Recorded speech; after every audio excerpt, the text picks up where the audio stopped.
Hi everyone, welcome back to my channel and thank you for clicking on this video if you're new here, and I just want to say thank you for 49,000 subscribers, and I just want to also say that nothing in this video is sponsored. Okay, let's get to it.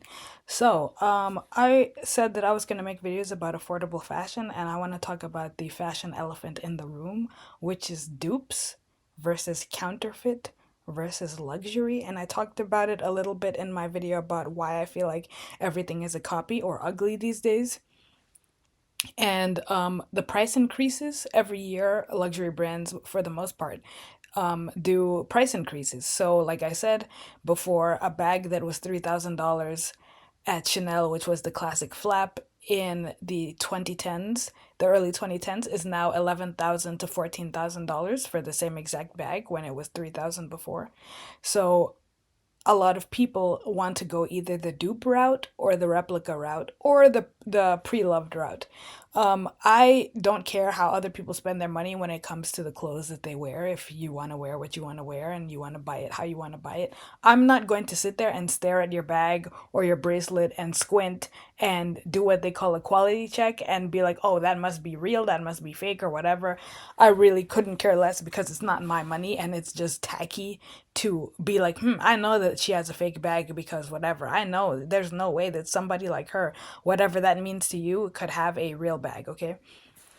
So, as we know, there's luxury. And then, as we also know, there are replicas. And what is the difference between a replica and a dupe? Because some people don't know, honestly. So, a replica is the exact copy of what you like. So, let's say you like a Cartier love bracelet. That's one of the most replicated things and very duped as well. And so if you want a replica, you would basically go to someone who sells replicas on Canal Street in New York. And we know that right now, no one really has the shame of before when you would buy a replica and try to pass it off as real. Nowadays, people will just come out and tell you that, oh, I bought this on Canal Street and show a picture of it. Or there are replica influencers who are on Reddit, Telegram, TikTok, who openly show their replicas, fakes, dupes, not dupes, sorry, replicas and fakes.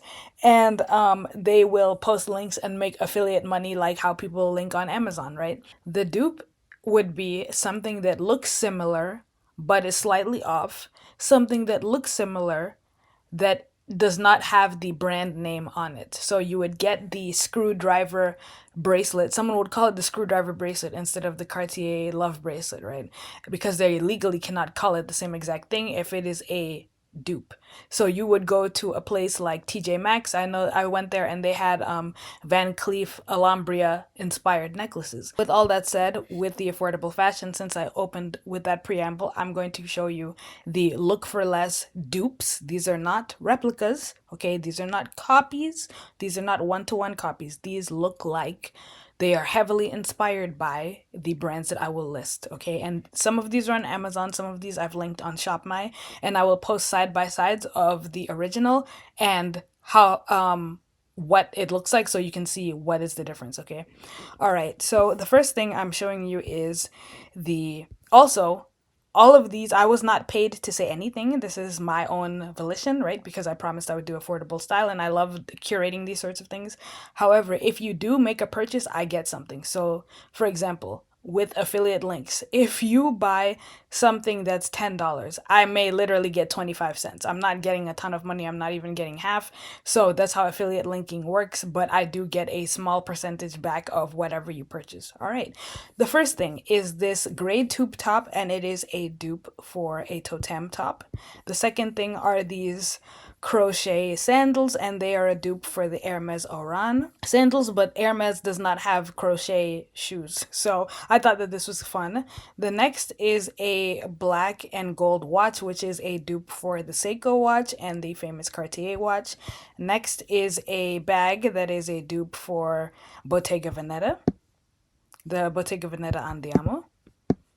And then this is not a dupe because actually this came first. So Kent, I bought this brush a month ago, and this Kent brush is very similar to the Mason Pearson brush, but this brand came out in the 1700s, in 1777, and it is under royal warrant by Her Majesty the late Queen. And I don't know if King Charles gave them a royal warrant, but when I bought this, it had the royal warrant for Queen Elizabeth on it, and so yeah. Next are these small oval glasses that are inspired by Miu Miu. And then after that is a bag that is very similar to the Row 90s bag. And now is a butter yellow. Remember when butter yellow was everywhere last year? A bag that is very similar to the Hermes Picotin. And then next are these suede loafers that are very much inspired by YesStyle loafers. And then next are these mesh ballet flats that are very similar to Alaya shoes. And then after that is this green paisley scarf bandana that is very similar to a brand. I cannot remember the name of the brand for the life of me, but I've seen a lot of influencers wearing the same sort of scarf, and I'm going to link it. And this is not exactly the same, but these M and Sense candles are huge, and if you like Diptyque and of course Joe Malone, you know that these super huge candles run between like $200 and $400, and I got this for $23, $33, and I got a really large one. It smells great. And then next are ruched ballet flats that are made popular by a brand called Monsieur Gabriel. And then there's this carry-on luggage that I personally own. I bought it last year when I was going to France. That's the famous one that went missing and showed up the day before my birthday. And it is obviously very inspired by the Rimowa luggages, but Rimowa is over $1,000 for one suitcase. And then next is a skinny belt that is inspired by the Hermes Kelly belt. And then next, on ShopMy, I have a brown bag that is very similar to the Demelier London bags. And then on ASOS, they're selling boots that are very reminiscent of Kate. Low leather boots, very kitten heel look, very comfortable, very high boots also. And then next, H&M is selling these tortoiseshell glasses that are very similar to Tom Ford glasses. And right now, all over TikTok, everyone is wearing Tom Ford glasses and glasses that look very similar. We have these zebra print heel sandal things that are very inspired by Veronica Beard. And then we have a woven black bag that is basically the Bottega Veneta Jody bag. And then I know that Anthropologie sells a slouchier green one because I have it. I bought it maybe 2 years ago. And then next we have these very high boots that are very similar to the Hermes jumping boots.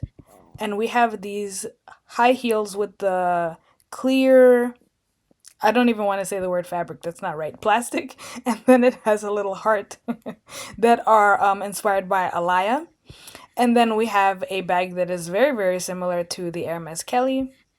And then we have these very cute snake print low heels that are inspired by a brand called Paris, Texas. And the thing about dupes is that you have to basically know your starting point. So it reminds me of the scene in The Devil Wears Prada where Andrea, aka Andy, thinks it's stupid to talk about cerulean colors and teal and all of these different things with the sweaters and the belts and all that.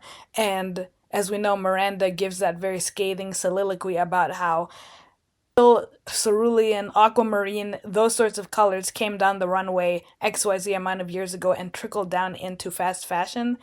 And she thinks that she's making a choice, Andrea, by buying that sweater, but she's not, because it's been decided for her by the fashion overlords, because Tom Ford or whoever makes it something that's very cool and color a certain color, and then all the other brands copy the color, right?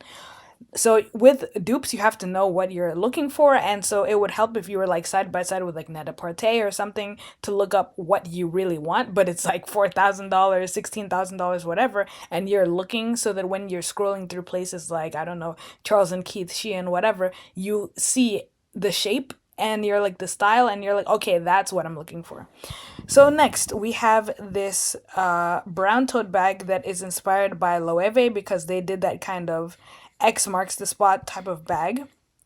And then we have this black simple bag that reminds me of the Row. I think it's called the Nina bag. And then next we have a brown bag that is very Miu Miu inspired. And then we have this half moon bag that was made popular by the row. Then we have this beautiful burgundy bag that is inspired by the Gucci Jackie bag. And then next we have this white bag that reminds me of Palen, Paris, but also reminds me of this bag by Totem. I'll insert a picture. Very slouchy, kind of similar vibes. And then next we have another bag that is very clearly Kelly inspired. And then next we have a beige bag that is basically the YSL tote. I'll insert a picture, of course. And then next we have these woven suede ballet flats that remind me of Chanel flats, but also, of course, with the woven aspect, it is basically Bottega Veneta. And then next we have these strappy, fun sandals, but the little belt part reminds me of the Kelly bag. And then next, I was very shocked and upset when I saw these shoes on Steve Madden because Kate has a pair that I really, really, really want, but I was not gonna pay the money because Kate's shoes are so expensive. They're like over $1,000, and I cannot part with $1,000 for a pair of shoes right now at this point in my life. And these are not in my size, so I signed up to the little email list to tell me when they're back. And these are just beautiful because they look very, very similar to the Kate shoes. And next we have these very cute deer print shoes. I know that pony hair has been in. It hasn't really gone anywhere, but I know that a lot of people that I'm following are wearing pony hair. So I was trying to figure out, okay, when I see things on more so fast fashion sites, where did it start? But I saw some cult Gaia shoes that look very, very similar, and they're selling them on Revolve. And next we have these bright blue ostrich print loafers, and loafers are in. They never went anywhere. If you have the thing is, if you have personal style and you don't get yourself very swayed by trends, you will have these pieces that are like basically staples, but I've noticed every now and then, like during, I know that in what 2019, maybe 2020, that very thick, chunky loafers came in, and I think Prada maybe did it first, and I wanted those, but they were so impractical looking back. But they kind of gave me 2012 Tumblr vibes with the cool tones. If you were there, you remember. But I was like, okay, where did this start? Because I haven't seen these ostrich loafers coming around, because I know that YSL has done loafers that a lot of people are crazy about, plus other brands or whatever. But it turns out that Tom Ford did these for Gucci in the 2000s. So I found that actually on First Dibs. But also right now, Acne Studios has pink ones that are very similar to the blue ones, but they just have black and pink. And the pink ones are $950 versus these at Steve Madden for 109. So it's your choice. And then next we have plus Steve Madden has been sued so many times and he just couldn't care less, which is so funny. But we have these sling back heels that are Dior. And next, I was pretty surprised to see these. We have these chunky heeled high heels with this blue cap, and these are basically Matthew Blazy Chanel. And then next we have these the row inspired suede slippers slippers, slides, whatever you want to call these, slip and slides. And then we have these tassel high heels, and I had to basically find who was selling these because I was like, oh, these are so interesting. And it's by a brand called Gia Borghini, and they're selling these on Revolve right now for $890 in white. And also, as I'm going through these, I was learning so much because I'm like, why does this shoe feel familiar? Or like, let me learn about. I know it came from somewhere. And then we have these very pretty. I think they're very pretty. I love this color ruched high heels, and I was like, how? Why have I seen these? Surprise, surprise! They are YSL, but YSL has them in different color. It's a little darker, and these are selling for $1,300 versus Steve Madden's $129. So again, it's your choice. And then next we have what people are calling the boatkin. It looks like a Birkin, but it's very it's like if LL Bean and the Birkin had a baby. And a lot of people, I've seen them take this on summer trips to the Hamptons, all those sorts of places. And then we have a bag that's very inspired by the Balenciaga City bag. And then we have this tiny tortoiseshell bag, and I know I just saw it the other day that Chanel did have a runway show at some point, and they have this tiny tortoiseshell bag that some people are really loving. And then also a few days ago, I saw that there's jelly Birkins, so I linked two of them. So they're just see-through jelly looking transparent Birkin inspired bags, and then we have the Hermes Oran sandals, and these ones have, well, they are not them, but they also have the white stitching that the brown ones have, so I thought that was an interesting detail. And then we have the tabbies, and as we know, Mason Margiela did the tabbies a long time ago, and also tabbies are from Japan, and I don't like tabbies because to me it looks like goats. Like it just looks like a goat, but a lot of people are crazy about them. But this is like a red mesh take on the tabbies, which I thought was interesting. And then we have this narrow bag that is inspired by the Savette bag, which I want to say is $1,000, maybe $2,000. People have been going crazy over that lately. And then we have a woven bag that is very similar to the Bottega Veneta bag. I don't know which one, but I've seen this like a million times. And then we have a bag from Kins that is basically the Andiamo yet again, and it's 154 compared to however much the Andiamo is right now. And then lastly we have second to last we have again black tabbies for those who want them. And then we have a black pair of the Oran type of sandals, but then they have them in different colors. And I have seen so many designer inspired stuff on Shein, but for whatever reason, every time I go on Shein's page, it's like, oh, verify that you're human. So I literally was struggling to even get on there. But if by the time this video is uploaded, I'll if you click on this shop my page and you see a bunch of more links, right, other than the ones I read out, then it means I was able to get it to work. So yeah. All right, guys, thank you so much for watching this video, and let me know what else you want to see, and I have more ideas coming and more content coming very soon. So thank you guys again so much for watching this video, and I'll see you in the next one. Okay, bye bye.